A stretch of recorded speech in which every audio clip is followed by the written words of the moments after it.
Assalamualaikum warahmatullahi wabarakatuh. Yang terhormat Bapak Muhammad Fajar, MPDI, selaku dosen pengampu mata kuliah bimbingan konseling MISD dan teman-teman yang saya sayangi serta saya banggakan.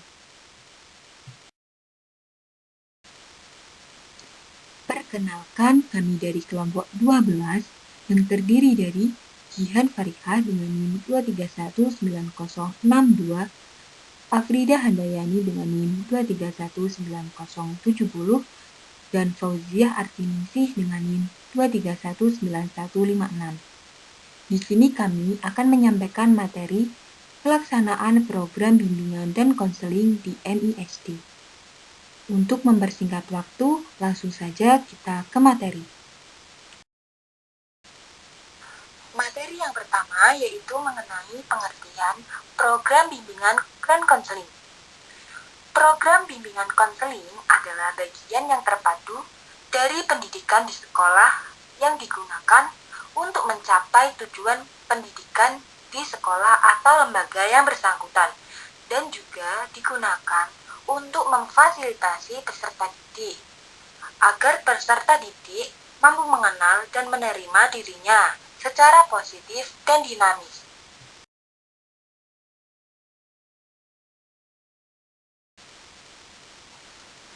Materi yang selanjutnya yaitu mengenai peran penting bimbingan konseling. Seperti yang sebelumnya telah saya sampaikan, peran penting bimbingan konseling yaitu untuk membantu suatu lembaga pendidikan untuk mencapai tujuan dan memfasilitasi peserta didik. Pendidikan dapat memanfaatkan bimbingan dan konseling sebagai mitra kerja dalam melaksanakan tugasnya sebagai rangkaian upaya untuk memberikan bantuan terhadap peserta didik atau konseling dalam mencapai pengembangan potensinya secara optimal, kemandirian dalam kehidupannya, pengambilan keputusan dan pilihan untuk mewujudkan kehidupan yang produktif, sejahtera, dan peduli kemaslahatan umum. Layanan bimbingan dan konseling ini akan melengkapi dan meningkatkan wawasan, keterampilan, nilai, dan sikap peserta didik.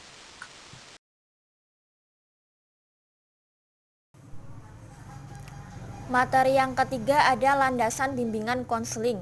Landasan bimbingan dan konseling di institusi pendidikan merupakan bagian yang integral dan penting untuk dibicarakan, karena hal ini merupakan dasar atau pondasi bagi konselor atau guru bimbingan dan konseling dalam menyelenggarakan layanan bimbingan konseling di Indonesia, khususnya di institusi pendidikan. Landasan tersebut mencakup 6 landasan. Yang pertama ada landasan teologis, yang kedua ada landasan hukum, yang ketiga ada landasan filosofis, yang keempat ada landasan psikologis, yang kelima ada landasan sosial budaya, dan yang keenam ada landasan ilmu pengetahuan dan teknologi. Yang akan kita bahas yang pertama yaitu ada landasan teologis. Apa itu landasan teologis? Landasan teologis adalah alasan yang benar dalam proses pelaksanaan layanan bimbingan dan konseling tentang tata cara menggunakan akal dan pikiran disertai hati nurani dan perasaan serta ayatnya untuk beramal sesuai dengan sumber hukum, yaitu dari Al-Quran dan hadis. Yang kedua ada landasan hukum. Landasan hukum adalah landasan yang memuat tentang hukum-hukum dalam bimbingan konseling. Landasan hukum terdiri dari yang pertama ada UU nomor 20 tahun 2003 yaitu tentang sistem pendidikan nasional. Yang kedua yaitu ada PP nomor 60 tahun 1999 yaitu tentang pendidikan tinggi. Terus yang ketiga ada SK Menpan nomor 84 tahun 1993 yaitu tentang jabatan fungsional guru dan angka kreditnya. Terus yang keempat ada SK Menpan nomor 118 tahun 1996 tentang jabatan fungsional pengawas sekolah dan angka kreditnya. Terus yang kelima ada SK Mendikbud nomor 0250 tahun 1995 yaitu tentang petunjuk teknis ketentuan pelaksanaan jabatan fungsional guru dan angka kreditnya. Terus yang keenam ada SK Mendikbud nomor 020 U tahun 1998 yaitu tentang petunjuk teknis pelaksanaan jabatan fungsional pengawas sekolah dan angka kreditnya. Terus yang ketujuh ada SK Mendiknas nomor 232 U tahun 2000, yaitu tentang pedoman kurikulum pendidikan tinggi dan penilaian hasil belajar mahasiswa. Terus yang kedelapan ada SK Mendiknas nomor 045 U tahun 2002, yaitu tentang kurikulum inti pendidikan tinggi. Terus yang kesembilan ada Surat Dirjen Dikti nomor 247 DJ tahun 1999, yaitu tentang pelayanan bimbingan konseling. Terus yang ketiga ada landasan filosofis. Filsafat merupakan usaha untuk memahami atau mengerti dunia dalam hal makna dan nilai-nilainya. Filsafat berusaha menjawab pertanyaan tentang asal mula dan sifat dasar alam semesta, tempat manusia hidup, serta apa yang merupakan tujuan hidupnya. Arti filsafat dalam kaitannya dengan manajemen layanan bimbingan dan konseling di SD atau MI memberikan arahan bahwa layanan bimbingan dan konseling pemikiran filsafat. Aliran filsafat yang mendasari terhadap implementasi pelayanan. Terus yang keempat, ada landasan psikologis. Landasan psikologis merupakan salah satu bagian yang terpenting untuk dibahas dalam bimbingan konseling. Hal ini didasari bahwa peserta didik sebagai individu yang dinamis dan berada dalam proses perkembangan, memiliki interaksi dan dinamika dalam lingkungan, serta senantiasa mengalami berbagai perubahan dalam sikap dan tingkah lakunya. Dalam proses pendidikan, peserta didik dapat dikarenakan sering mengalami masalah stagnasi perkembangan, sehingga menimbulkan masalah-masalah psikologis seperti lahirnya perilaku penyimpangan, frustasi, depresi, agresi, atau bersifat infantilitas atau kekanak-kanakan. Agar perkembangan pribadi peserta didik atau klien dapat tumbuh dan berkembang secara seimbang, serta terhindar dari masalah-masalah psikologis, maka setiap peserta didik atau klien perlu diberikan bantuan yang bersifat pribadi, yaitu bantuan yang dapat memfasilitasi perkembangan klien atau peserta didik melalui pendekatan psikologis. Terus yang kelima ada landasan sosial budaya. Landasan sosial budaya juga perlu diketahui secara lengkap oleh konselor atau guru BK, karena landasan ini dapat memberikan pemahaman kepada konselor tentang dimensi kesosialan dan kebudayaan sebagai faktor yang mempengaruhi perilaku individu. Setiap individu pada dasarnya produk lingkungan sosial budaya di mana ia hidup.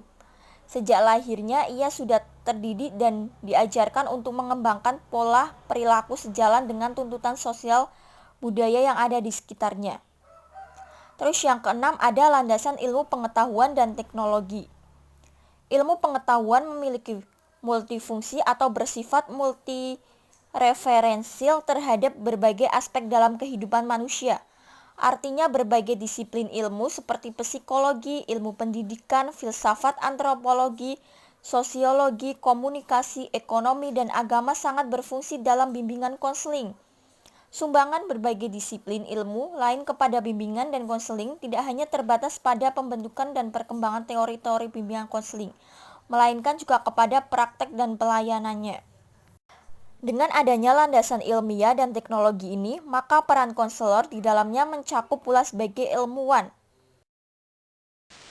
Pelaksanaan program BK di MI atau SD.